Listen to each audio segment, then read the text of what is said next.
Hi കൂട്ടുകാരെ, ഞാൻ ഇന്നൊരു പുതിയ യാത്രാവിശേഷവുമായിട്ടാണ് നിങ്ങളുടെ മുന്നിലെത്തിയിരിക്കുന്നത്.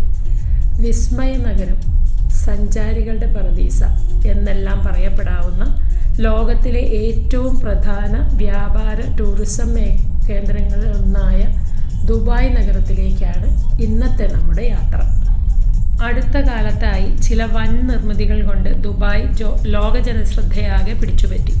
അംബരചുംബിയായ ബുർജ് ഖലീഫ, കടൽ നികത്തി നിർമ്മിച്ച പനയുടെ രൂപത്തിലുള്ള പാം ദ്വീപുകൾ എന്നിവയും അതിലുൾപ്പെടുന്നു. കൂടാതെ Dubai mall, Dubai fountain, miracle garden തുടങ്ങിയ വൻ വിസ്മയങ്ങളും ഇന്നത്തെ യാത്രയിലുണ്ട്. ഉച്ചയോടെ സിറ്റിയിലെത്തിയ ഞങ്ങൾ ബർദുബായിലുള്ള ഞങ്ങളുടെ താമസ സ്ഥലമായ മലയാളി ഹോട്ടലിലേക്ക് യാത്ര ആരംഭിച്ചു. അവിടെ എത്തി ഹോട്ടലിൽ ചെക്ക് ഇൻ ചെയ്ത ശേഷം ചുറ്റുമുള്ള കാഴ്ചകൾ കാണുന്നതിന് വേണ്ടി ഞങ്ങൾ ഹോട്ടലിന് വെളിയിലിറങ്ങി നമ്മളുടെ സ്ഥിരം കലാപരിപാടിയായ ഫോട്ടോ എടുക്കൽ കർമ്മം നിർവഹിച്ചു. വൈകുന്നേരം ദുബായ് മറീനയിലേക്കാണ് ഇന്നത്തെ നമ്മളുടെ യാത്ര. അംബരചുംബികളായ കെട്ടിടങ്ങളുടെ വർണ്ണവിസ്മയ കാഴ്ചയിലേക്കാണ് ഈ യാത്ര. ഈ ടീമിൽ ഞങ്ങൾ 5 പേരാണുള്ളത്.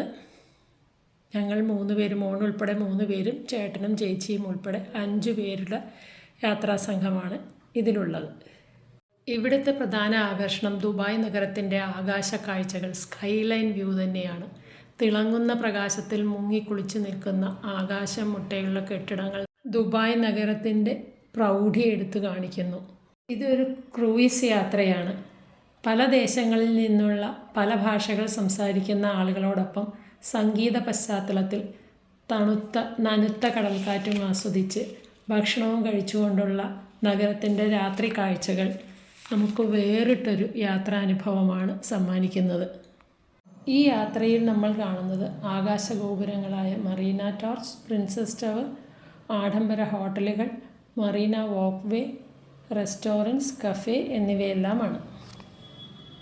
ഇതാണ് ഫെറിസ് വീൽ. ലോകത്തിലെ തന്നെ ഏറ്റവും ഉയരം കൂടിയ ഒബ്സർവേഷൻ വീലാണിത്. 250 മീറ്റർ ഉയരമുള്ള ഈ വീലിൽ ഒരേ സമയം 1400 പേർക്ക് നഗരത്തിൻ്റെ 360 ഡിഗ്രി കാഴ്ചകൾ കാണുവാനായിട്ട് സാധിക്കും. ദുബായിയുടെ കാഴ്ച, ദുബായിയുടെ കണ്ണ് എയിൻ ദുബായ് സ്ഥിതി ചെയ്യുന്നത് ബ്ലൂ വാട്ടേഴ്സ് ഐലൻഡിലാണ്. എന്തായാലും ആദ്യ ദിവസത്തെ ഈ കാഴ്ച നമുക്കൊരു വെൽക്കം ട്രീറ്റ് തന്നെയായിരുന്നു. ഈ ക്രൂയിസ് യാത്രയിൽ സംഗീതമുണ്ടായിരുന്നുവെങ്കിലും യാത്രയുടെ പ്രധാന ആകർഷണം ഈ നൃത്തരൂപം തന്നെയായിരുന്നു. ഇതൊരു പരമ്പരാഗത ഈജിപ്ഷ്യൻ നാടോടി നൃത്ത കലാരൂപമാണത്രേ. മെയിൽ, ഫീമെയിൽ ആർട്ടിസ്റ്റുകൾ ഈ നൃത്തരൂപം ചെയ്യാറുണ്ടെങ്കിലും നമ്മളുടെ ഈ ക്രൂയിസിൽ ഈ നൃത്തം കാഴ്ചവെച്ചത് ഒരു മെയിൽ ആർട്ടിസ്റ്റായിരുന്നു. ഈ ടെനോറ എന്ന് പറയുന്ന ഈ വാക്ക്, അറബിക് വാക്കിൻ്റെ അർത്ഥം സ്കേർട്ട്, മലയാളത്തിൽ പാവാട എന്നാണത്രേ.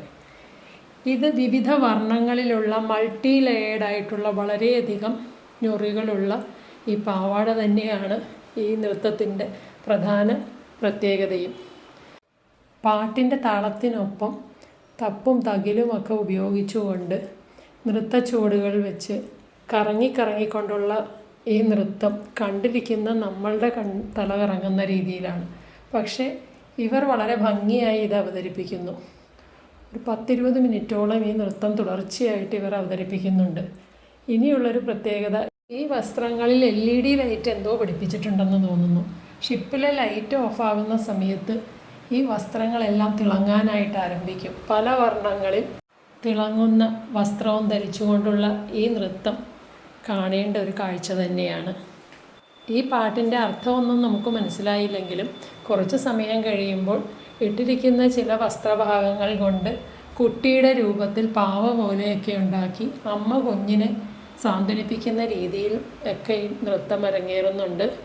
എന്തായാലും നല്ലൊരു അനുഭവം തന്നെയായിരുന്നു ഈ സൂഫി നൃത്തം. നൃത്തത്തിൻ്റെ അവസാന ഭാഗങ്ങളിൽ ഇവർ പൂർവ്വസ്ഥിതി പ്രാപിക്കുന്നതും നമുക്ക് കാണാം. അങ്ങനെ ആദ്യ ദിവസം ഗംഭീരമായിരുന്നു. തിരിച്ച് ഹോട്ടലിലേക്ക്. 2ാം ദിവസം ഉച്ചവരെ ദുബായ് സിറ്റി ടൂറും അതിനുശേഷം ബുർജ് ഖലീഫ, ദുബായ് മാൾ എന്നൊക്കെയാണ് ഇന്നത്തെ പ്രോഗ്രാം. ബുർജ് അൽ അറബ്, കപ്പലിൻ്റെ ആകൃതിയിലുള്ള ആഡംബര ഹോട്ടൽ. അകത്ത് കയറാൻ പറ്റിയില്ലെങ്കിലും ഇതിൻ്റെ പശ്ചാത്തലത്തിൽ നിന്ന് 2 ഫോട്ടോയെങ്കിലും ആകാമെന്ന് വിചാരിച്ചു. ഇതാണ് ദുബായ് ഫ്രെയിം. ലോകത്തിലേക്ക് ഏറ്റവും വലിയ ഫോട്ടോ ഫ്രെയിമിൻ്റെ രൂപത്തിലുള്ള ഒരു ഒബ്സർവേറ്ററി മ്യൂസിയം. സബീൽ പാർക്കിൽ സ്ഥിതി ചെയ്യുന്ന ഈ മ്യൂസിയത്തിൻ്റെ ഉയരം 150 മീറ്ററും വീതി 95 മീറ്ററുമാണ്. ഇതിൽ നിന്നുകൊണ്ട് നമുക്ക് പഴയ ദുബായിയുടെയും പുതിയ ദുബായിയുടെയും കാഴ്ചകൾ കാണുന്നതിനായി സാധിക്കും. 160 നിലകളുള്ള ഈ കെട്ടിടത്തിൽ ഒരേ സമയം 1 മണിക്കൂറിൽ 200 സന്ദർശകർക്ക് പ്രവേശിക്കാവുന്നതാണ്. ഉച്ചഭക്ഷണവും കഴിഞ്ഞ് അടുത്ത യാത്ര ഇനി ദുബായ് മോളിലേക്കും ബുർജ് ഖലീഫയിലേക്കുമാണ്. നഗരത്തിൻ്റെ രാത്രി കാഴ്ചകൾ കാണാൻ വേണ്ടിയാണ് സന്ദർശനം വൈകുന്നേരമാക്കിയത്. പോകുന്ന വഴി ബീച്ചും കപ്പലും ഒക്കെ കാണുമ്പോൾ ഫോട്ടോ എടുക്കാതിരിക്കാൻ എനിക്കാവില്ല. നിങ്ങൾ ദയവായി ക്ഷമിക്കുക, എൻ്റെ ഇതൊരു വീക്ക്നെസ്സായി പോയി. ദുബായ് മോൾ, ദുബായിലെ ഏറ്റവും വലിയ ഷോപ്പിംഗ് മോൾ. 4 നിലകളിലായി പരന്നു കിടക്കുന്ന 1200ഓളം റീറ്റെയിൽ ഷോപ്പുകളുള്ള, കുട്ടികൾക്കുള്ള എൻ്റർടൈൻമെൻറ്റുകളും അതുപോലെ ഫിലിം തിയേറ്ററുകളുമൊക്കെയുള്ള 12 മില്യൺ സ്ക്വയർ ഫീറ്റിലുള്ള ഒരു വലിയ ഷോപ്പിംഗ് മോൾ. മോളിനകത്ത് നിന്നുള്ള ദുബായ് അക്വേറിയത്തിൻ്റെ വ്യൂ ആണിത്. ഇവിടെ ടിക്കറ്റ് എടുത്ത് പ്രവേശിക്കുകയും ആകാം. ഇനി മോളിലെ മറ്റു കാഴ്ചകളാണ്. ഞങ്ങൾ അവിടെ നിന്നൊന്നും മേടിച്ചില്ല. ഇതൊന്നും നമ്മൾക്ക് പറ്റുന്ന കാര്യങ്ങളല്ല. പോയത് കാഴ്ചകൾ കാണാനാണ് എന്ന് മനസ്സിനെ പഠിപ്പിച്ചുകൊണ്ട് സന്തോഷത്തോടെ കാഴ്ചകൾ മാത്രം കണ്ടു നടക്കുകയാണ് ഞങ്ങൾ ചെയ്തത്. ഇവിടുത്തെ ഓരോ കാര്യങ്ങൾ പറയുമ്പോഴും നമ്മൾ വിസ്മയിപ്പിക്കുന്ന, അതിശയിക്കുന്ന എന്ന വാക്കുകളൊന്നും ഉപയോഗിക്കാതെ, ആഡംബരം എന്നുള്ള വാക്കുകളൊന്നും ഉപയോഗിക്കാതെ യാതൊരു തരവുമില്ല. നമുക്ക് കാഴ്ചകൾ കാണാം, അതുമാത്രമേ നമുക്കിവിടെ സാധിക്കൂ. ബുർജ് ഖലീഫ ലോകത്തിലെ ഏറ്റവും ഉയരം കൂടിയ കെട്ടിടം. 828 മീറ്റർ ഉയരമുള്ള ഈ കെട്ടിടത്തിന് ആകെ 163 നിലകളുണ്ട്. ഇതിൽ 124ാമത്തെ നിലയിൽ വരെയാണ് സന്ദർശകർക്ക് ഒരു വ്യൂ പോയിൻ്റ് ഉള്ളത്. ഇവിടെ നിന്ന് നോക്കിയാൽ നഗരത്തിൻ്റെ കാഴ്ചകൾ നമുക്ക് കാണുവാനായിട്ട് സാധിക്കും. 2004 പണി ആരംഭിച്ച ഈ കെട്ടിടം 2009 പൂർത്തീകരിക്കുകയും 10 പൊതുജനങ്ങൾക്കായി തുറന്നു കൊടുക്കുകയും ചെയ്തു. 2,60,000 ഗ്ലാസ് പാനലുകൾ ഉപയോഗിച്ചിരിക്കുന്ന ഈ കെട്ടിടത്തിൻ്റെ ഏറ്റവും വലിയ പ്രത്യേകത ഇതിനകത്ത് ഉപയോഗിച്ചിരിക്കുന്ന എലിവേറ്ററിൻ്റെ സ്പീഡാണ്. 1 മണിക്കൂറിൽ 36 കിലോമീറ്റർ, അതായത് 1 സെക്കൻഡിൽ 10 മീറ്റർ എന്ന സ്പീഡിലാണ് ഇത് സഞ്ചരിക്കുന്നത്. അതായത് 124ാമത്തെ നിലയിലുള്ള 555 മീറ്റർ പൊക്കമുള്ള വ്യൂ പോയിന്റിലെത്താൻ സെക്കൻഡുകൾ പോലും വേണ്ട. ബുർജ് ഖലീഫയിൽ നിന്നുള്ള ആകാശ കാഴ്ചകളും കണ്ട് താഴെ ഇറങ്ങിയപ്പോൾ ദുബായ് ഫൗണ്ടൻ്റെ സമയമായി.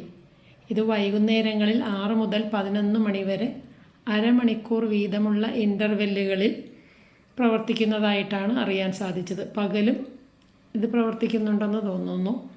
ഞങ്ങൾ രാത്രിയിലാണ് ഇത് കണ്ടത്.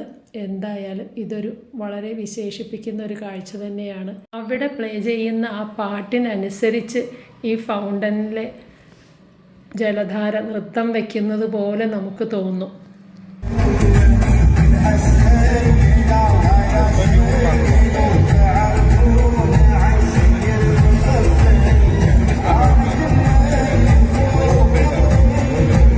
ശരിയല്ലേ? അങ്ങനെ 3-ാം ദിവസമായി. 3-ാം ദിവസം ഞങ്ങൾ ആദ്യം മിറാക്കിൾ ഗാർഡനിലേക്കും അതിനുശേഷം ഉച്ചയ്ക്ക് ശേഷം ഡെസേർട്ട് സഫാരിക്കുമാണ് പോയത്.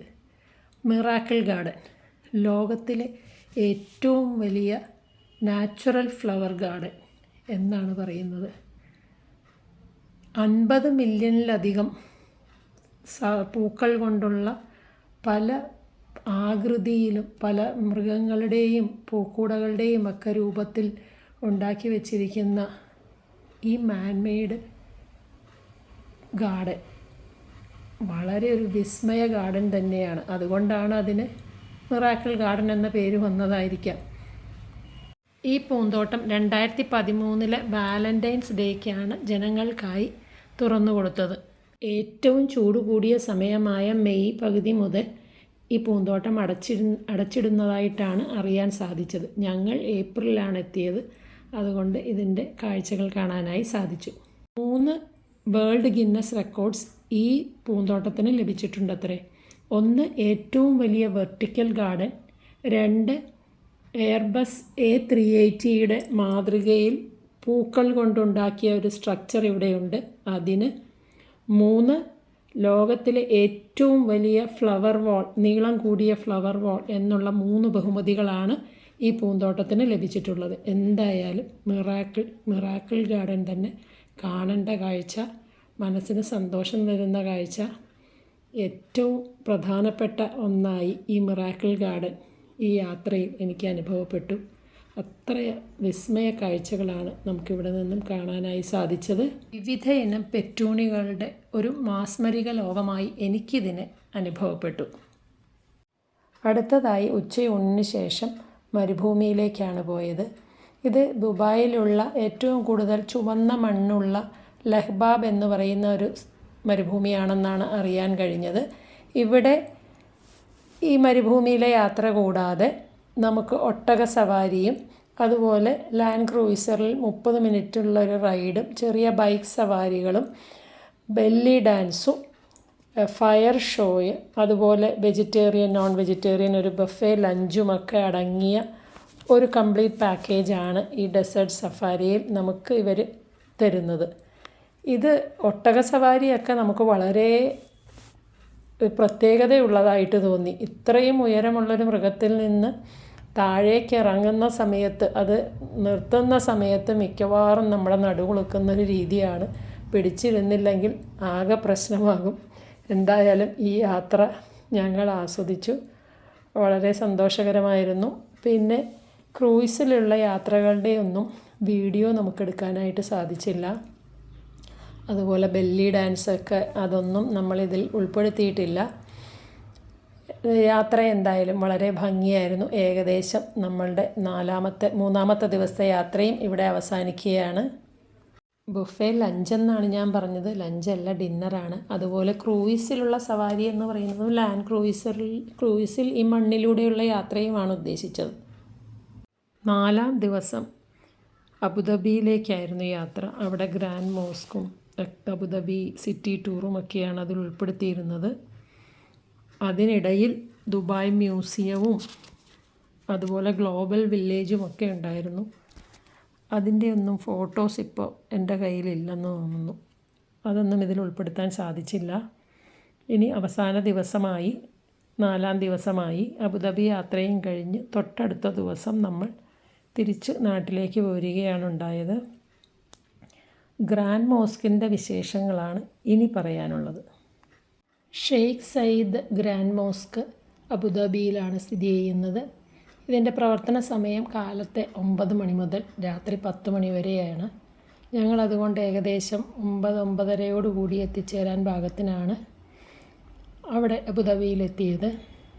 ഇവിടുത്തെ ഒരു പ്രത്യേകത എന്ന് പറയുന്നത് സാധാരണ മുസ്ലിം ആരാധനാലയങ്ങളിലുള്ളതുപോലെ വസ്ത്രധാരണത്തിലും ചില പ്രത്യേകതകളൊക്കെയുണ്ട്. സ്ത്രീകൾ തലയൊക്കെ മറച്ച്, ശിരസ്സൊക്കെ മറച്ച്, കൈകളുടെ അറ്റം വരെ കവർ ചെയ്യുന്ന തരത്തിലുള്ള ഡ്രസ്സുകളുമൊക്കെ ധരിച്ചിട്ടുണ്ടോ എന്ന് അവർ പ്രത്യേകമായി പരിശോധിക്കും. അപ്പോൾ അവരുടെ വസ്ത്രധാരണ രീതി അവരുടെ ആചാരങ്ങൾക്ക് ഉതകുന്ന രീതിയിലായിരിക്കണം എന്നുള്ളത് വളരെ നിർബന്ധമുള്ള കാര്യമാണ്. അല്ലെങ്കിൽ മണിക്കൂറുകളോളം യാത്ര ചെയ്ത് അവിടെ എത്തിയതിന് ശേഷം നമുക്ക് അവിടെ നിന്ന് ഇത് സന്ദർശിക്കാതെ തിരിച്ചു പോരേണ്ട ഒരു അവസരമുണ്ടാകും. അതുകൊണ്ട് അത് പ്രത്യേകം ശ്രദ്ധിക്കേണ്ടതാണ്. പിന്നെ സ്ത്രീകൾക്കും പുരുഷന്മാർക്കും വേറെ വേറെ എൻട്രൻസിലൊക്കെ എത്തുമ്പോൾ പരിശോധനാ സ്ഥലത്തൊക്കെ വേറെ വേറെ ക്യൂകളുണ്ട്. വളരെയധികം ഉള്ളിലേക്ക് ഇത് നടന്നു പോകാനുണ്ട്. ഓരോ സൈഡുകളിലും അതിൻ്റെ കൊത്തുപണികളും ഇതിൻ്റെ ചരിത്രങ്ങളും എല്ലാം ആലേഖനം ചെയ്തിട്ടുണ്ട്. UAEയുടെ തലസ്ഥാനമായ അബുദാബിയിൽ സ്ഥിതി ചെയ്യുന്ന ഈ ആരാധനാലയം വളരെ ഒരു സമാധാനത്തിൻ്റെ ഒരു അന്തരീക്ഷമാണ് അവിടെ നമുക്ക് പ്രദാനം ചെയ്യുന്നത്. ഇത് 30 ഏക്കറോളം സ്ഥലത്തായിട്ടാണ് ഈ കെട്ടിടഭാഗങ്ങൾ മാത്രമായി സ്ഥിതി ചെയ്യുന്നത്. അതിന് പുറമെ വണ്ടി പാർക്ക് ചെയ്യുന്നതിനും ലാൻഡ്സ്കേപ്പിങ്ങിനുമായി അതിലും വിശാലമായൊരു പ്രദേശവും കൂടി അവിടെയുണ്ട്. 1994 പണി ആരംഭിച്ച് 2007 ഈ കെട്ടിടത്തിൻ്റെ പണി പൂർത്തീകരിച്ചു.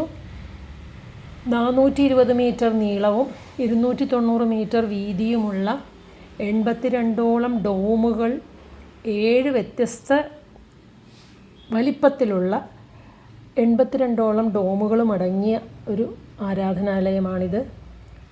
ഇതിൻ്റെ ഉള്ളിലുള്ള കാഴ്ചകൾക്ക് പുറമേയും നമുക്ക് കാഴ്ചകൾ കാണാൻ വളരെയധികമുണ്ട്. അതിന് ചെറിയ ഈ ബങ്കി പോലെയുള്ള വണ്ടികൾ നമുക്ക് ലഭിക്കും. അതിൽ നമുക്ക് യാത്ര ചെയ്തുകൊണ്ട് മാത്രമേ ഇതിൻ്റെ പുറമേ ഉള്ള കാഴ്ചകൾ കാണാനായിട്ട് സാധിക്കൂ. മാർബിളിലൊക്കെ തീർത്ത 24 ക്യാരറ്റ് ഗോൾഡുകളൊക്കെ ഉപയോഗിച്ച് പണിത വളരെ മനോഹരമായ ഒരു ചരിത്രത്തിൻ്റെയും അതുപോലെ പുതിയ മോഡേൺ ആർക്കിടെക്ചറിനെയും കലയെയും മുസ്ലിം സമുദായത്തിൻ്റെ സാംസ്കാരിക വൈവിധ്യങ്ങളെയും ഒക്കെ കൂട്ടിച്ചേർത്ത് നിർമ്മിച്ചിരിക്കുന്ന ഒരു കെട്ടിടം, ഒരു ആരാധനാലയം. വളരെ പ്രത്യേകതകളുള്ള ഈ കെട്ടിടം, ഈ ആരാധനാലയം നമ്മൾ തീർച്ചയായിട്ടും കണ്ടിരിക്കേണ്ട ഒന്ന് തന്നെയാണെന്നേ നമുക്കിവിടെ പറയാൻ സാധിക്കൂ. ഇത് സന്ദർശിക്കാൻ പറ്റിയതും നമ്മുടെ ജീവിതത്തിലെ ഒരു മഹാഭാഗ്യമായി നമ്മൾ കരുതുന്നു. അങ്ങനെ അബുദാബി യാത്രയും അത് കഴിഞ്ഞ് ഗ്രാൻഡ് മോസ്ക് കണ്ടതിന് ശേഷം നമ്മൾ സിറ്റി ടൂറുമൊക്കെ നടത്തി നമ്മളുടെ അവസാന ദിവസം ആയ 4-ാം ദിവസവും കഴിഞ്ഞു. ഇനി തിരിച്ച് നമ്മൾ ഹോട്ടലിലേക്ക് യാത്ര തിരിക്കുകയാണ്. അബുദാബി സിറ്റി ടൂറൊക്കെ കഴിഞ്ഞതിന് ശേഷം പിറ്റേ ദിവസം നമ്മൾ തിരിച്ച് നാട്ടിലേക്ക് പോകുന്നതായിട്ടുമാണ്. എന്തായാലും ഈ ദുബായ് യാത്രാവിശേഷങ്ങൾ ഏകദേശം ഇവിടെ പൂർത്തീകരിക്കുകയാണ്. ഇനിയും കുറച്ച് സ്ഥലങ്ങളും അതിൻ്റെ പിക്ചറുകളുമൊക്കെ വിട്ടുപോയിട്ടുണ്ട്. എല്ലാമൊന്നും കൂട്ടിച്ചേർക്കാൻ സാധിച്ചിട്ടില്ല. ഈ യാത്രാവിശേഷം നിങ്ങൾക്ക് ഇഷ്ടപ്പെടുകയാണെങ്കിൽ ഇത് മുഴുവനായി കാണുക, സ്കിപ്പ് ചെയ്യാതെ കാണുക. ഇത് ഇഷ്ടപ്പെടുകയാണെങ്കിൽ നിങ്ങൾ ഈ ചാനൽ സബ്സ്ക്രൈബ് ചെയ്യണം, ലൈക്ക് ചെയ്യുക, കമൻറ്റ് ചെയ്യുക. Thank you.